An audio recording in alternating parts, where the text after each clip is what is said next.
নমস্কার। আমরা একটা বিষয় নিয়ে আলোচনা করব। বিষয়টা হলো মানুষের অতি বাড়ন্ত। এ কথাটা কেন বলছি? মানুষ তার সাধারণ অসুবিধাগুলোকে বা সমস্যাগুলোকে সমাধান এখনো পর্যন্ত ফুলফিল করতে পারছে না। করতে না পেরে কিছু পুঁথিগত বিদ্যাকে কেন্দ্র করে তারা ইউনিভার্সের শক্তিরকে পরীক্ষা করছে। আচ্ছা, আমরা যে পৃথিবীতে বসবাস করি, আমরা পৃথিবীর কি একদম কিওরভাবে 40% ডিসকভার করতে পেরেছি?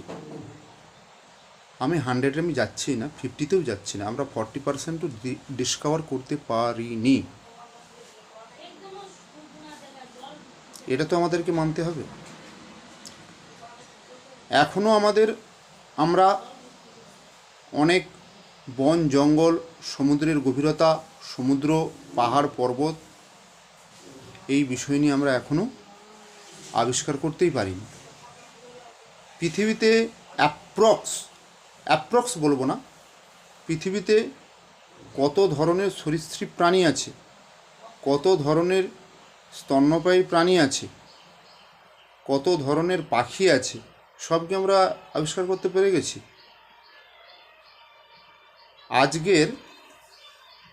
আজকের নয়, এই বিগত 20 বছর ধরে প্রকৃতি যে তার বিরূপ প্রতিক্রিয়াগুলো দেখাচ্ছে, হয়তো আমরা বিজ্ঞানের বলে হয়তো বলবো যে এইগুলোর পিছনে গ্লোবাল ওয়ার্মিংয়ের দায়ী, তাই না? একটা নতুন কথা আমরা শিখেছি।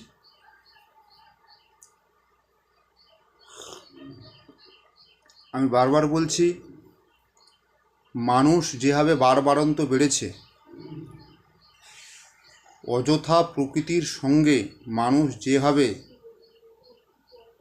চ্যালেঞ্জ করছে, আগামী দিন মানুষের সলিল সমাধি করতে প্রকৃতি কোনো টাইম নেবে না। আজ নেপালের দুর্গতি দেখেছ? নেপাল, হয়তো আমাকে কেউ এখানে বলবে ওটা পাহাড়ি অঞ্চল। আরে বাবা, পাহাড় ছাড়ো না।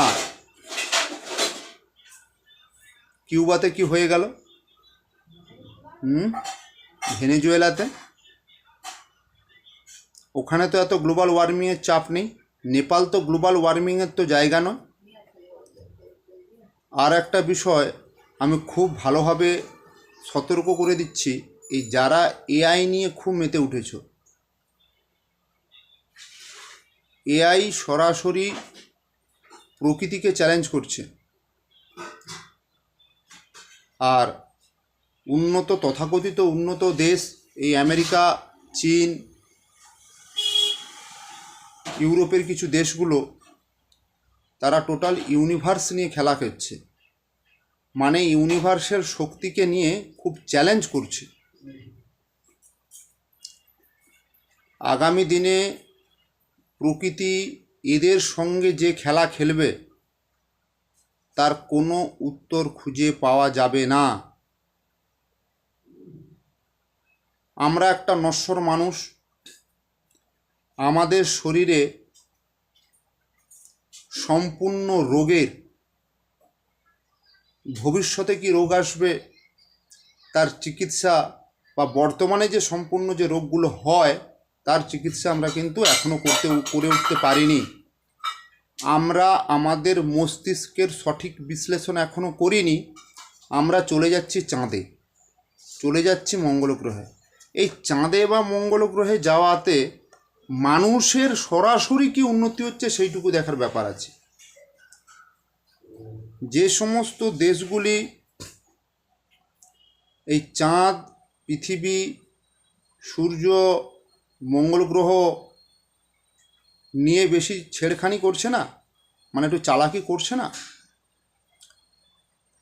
ওই জায়গাগুলো এরা ভাবছে ওটা হয়তো এক্সপেরিমেন্ট করার জায়গা বা পরীক্ষা করার জায়গা। ওই জায়গাগুলো কোনোভাবে পরীক্ষা করার জায়গা নয়, ওটা একটা আলাদা জগৎ।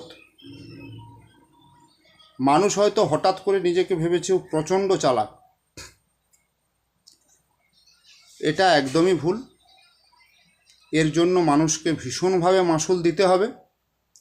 আর যারা বেশি চাঁদ, মঙ্গল গ্রহ, এই